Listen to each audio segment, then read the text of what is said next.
Es cierto, siempre he sido nervioso, muy nervioso, terriblemente nervioso.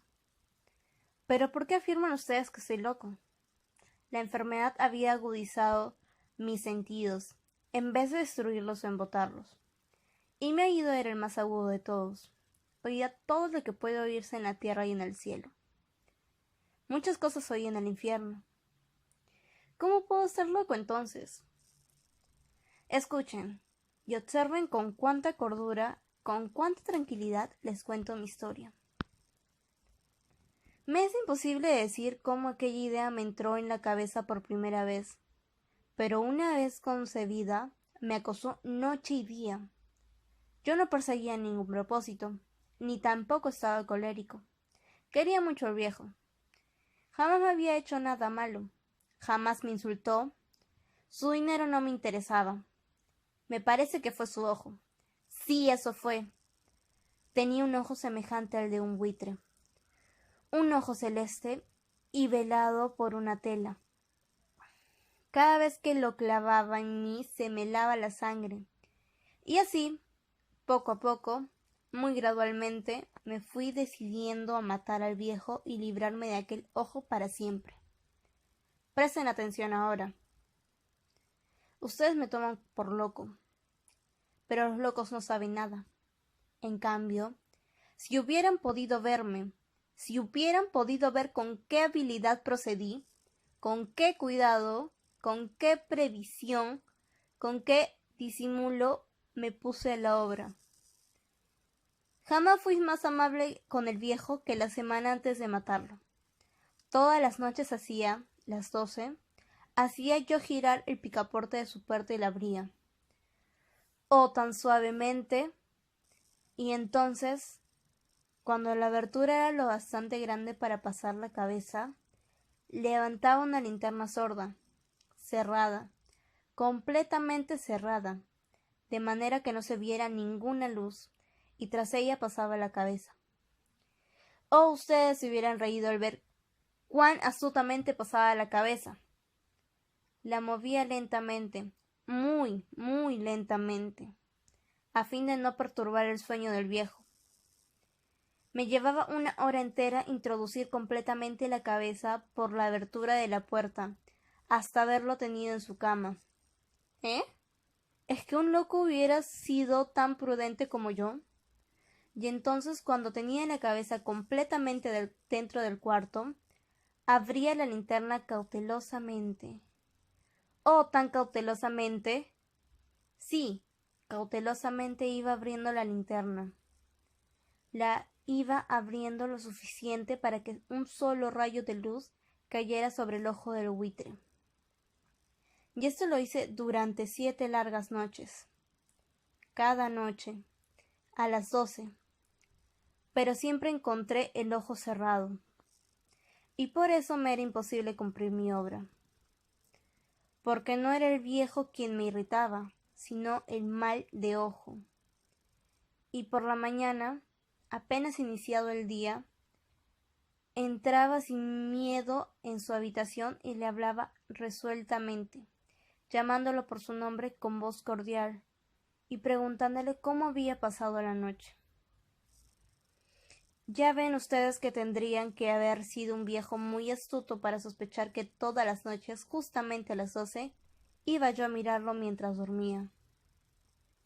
Al llegar la octava noche, procedí con mayor cautela que de costumbre al abrir la puerta. El minutero de un reloj se mueve con más rapidez de lo que se movía en mi mano. Jamás antes de aquella noche había sentido el alcance de mis facultades, de mi sagacidad. Apenas lograba contener mi impresión de triunfo.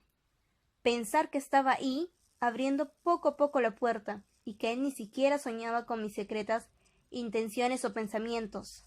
Me reí, entre dientes, ante esta idea. Y quizá me oyó, porque lo sentí moverse repentinamente en la cama, como si se sobresaltara. Ustedes pensarán que me eché hacia atrás, pero no. Su cuarto estaba tan negro como la pez.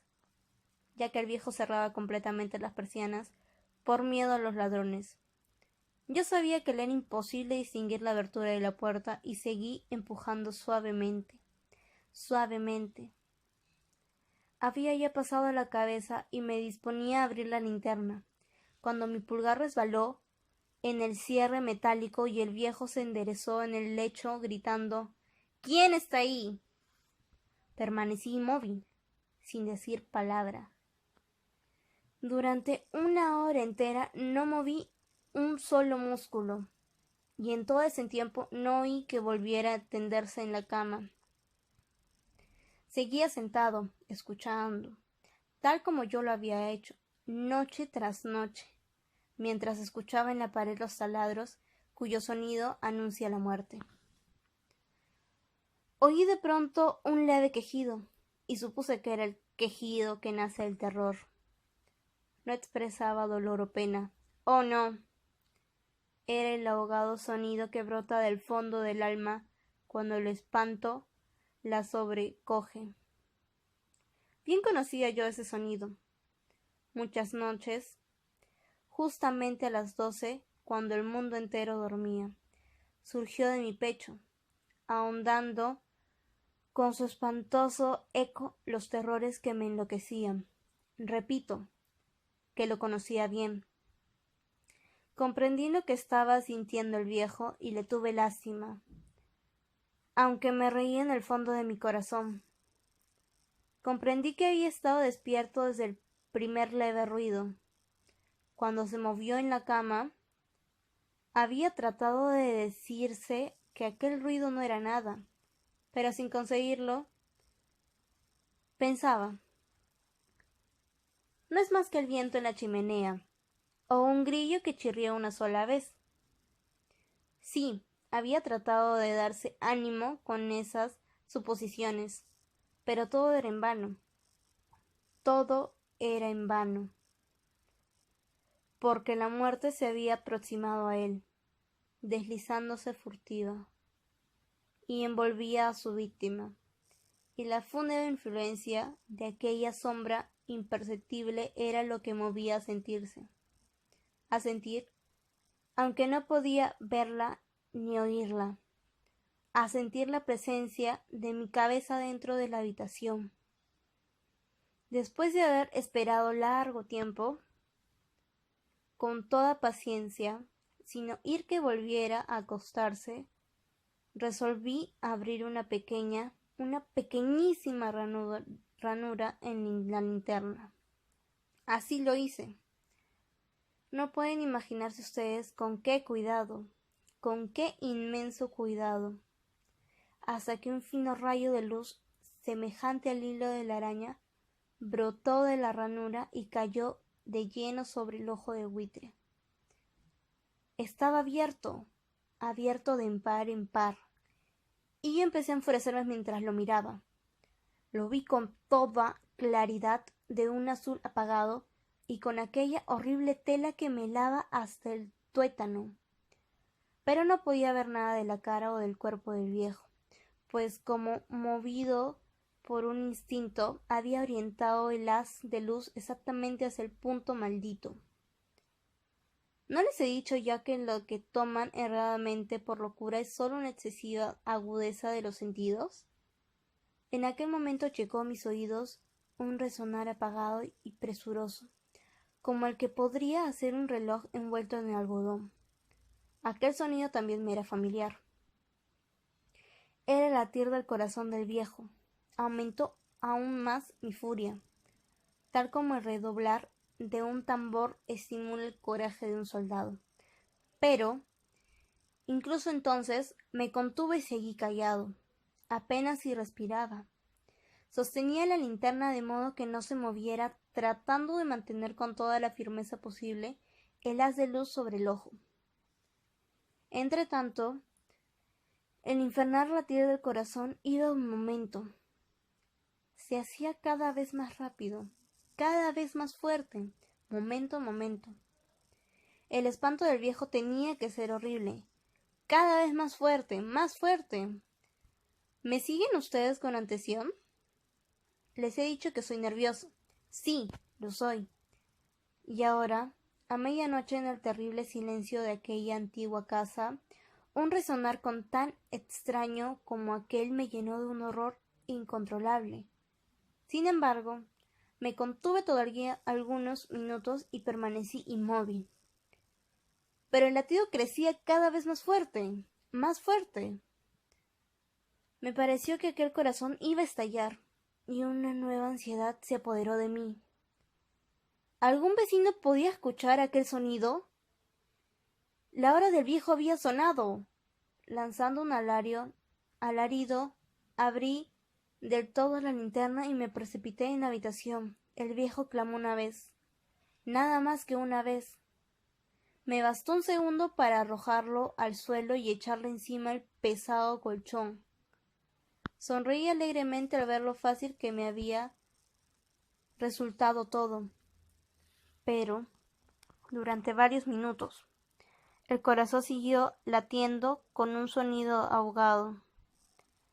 Claro que no me preocupaba, pues nadie podría escucharlo a través de las paredes. Por fin, de latir. El viejo había muerto. Levanté el colchón y examiné el cadáver. Sí, estaba muerto, completamente muerto. Apoyé la mano sobre el corazón y la mantuve así largo tiempo. No se sentía el menor latido. El viejo estaba bien muerto. Su ojo no volvería a molestarme. Si ustedes continúan tomándome por loco, dejarán de hacerlo cuando les describa las astutas precauciones que adopté para esconder el cadáver. La noche avanzada, mientras yo cumplía mi trabajo con rapidez, pero en silencio, ante todo descuarticé el cadáver. Le corté la cabeza, brazos y piernas. Levanté luego 3 planchas del piso de la habitación y escondí los rostros en el hueco. Volví a colocar los tablones con tanta habilidad que ningún ojo humano, ni siquiera el suyo, hubiera podido advertir la menor diferencia. No había nada que lavar, ninguna mancha, ningún rastro de sangre. Yo era demasiado precavido para eso. Una cuba había recogido todo. Ja, ja, ja, ja, ja. Cuando hube terminado mi tarea, eran las 4 de la madrugada, pero seguía tan oscuro como a medianoche. En momentos en que se oían las campanadas de la hora, golpearon a la puerta de la calle. Acudí a abrir con toda tranquilidad, pues, ¿qué podía temer ahora? Hallé 3 caballeros que se presentaron muy civilmente como oficiales de policía. Durante la noche, un vecino había escuchado un alarido, por lo cual se sospechaba la posibilidad de algún atentado.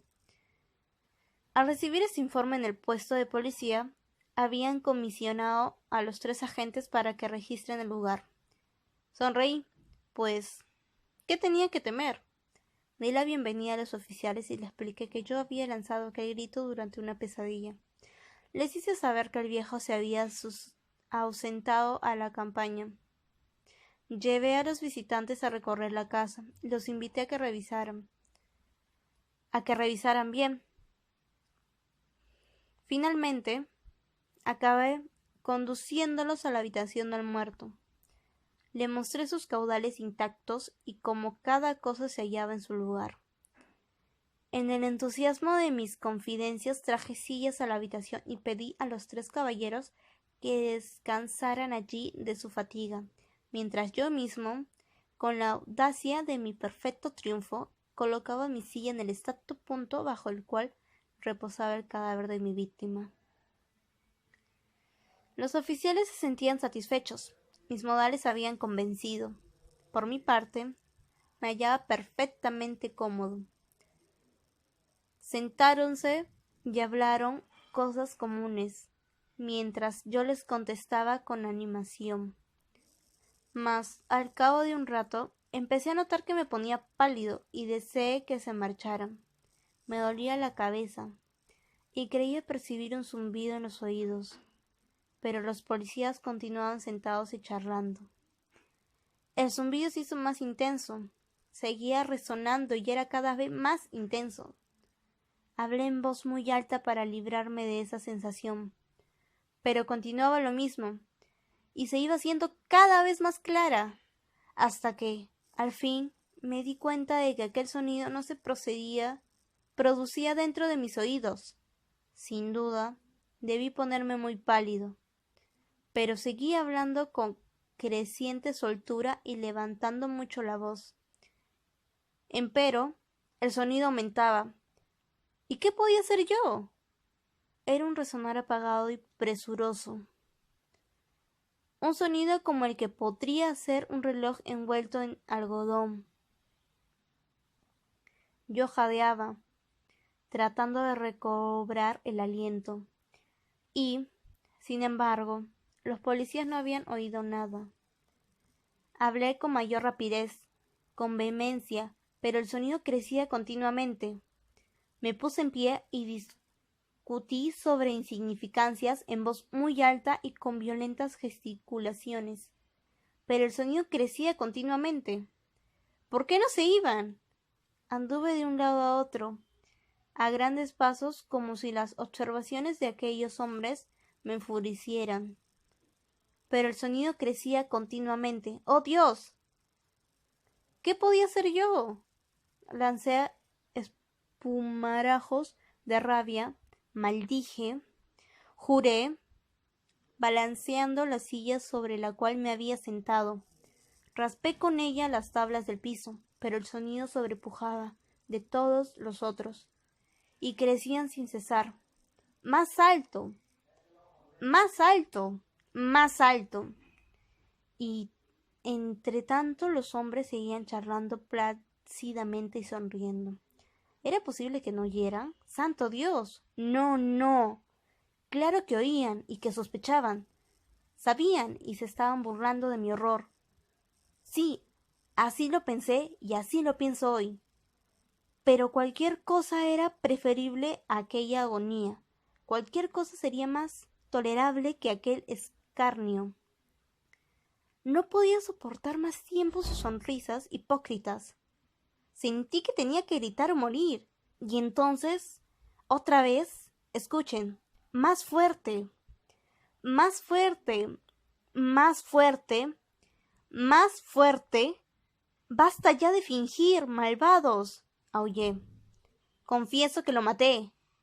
Levanten esos tablones. Ahí, ahí, donde está latiendo su horrible corazón.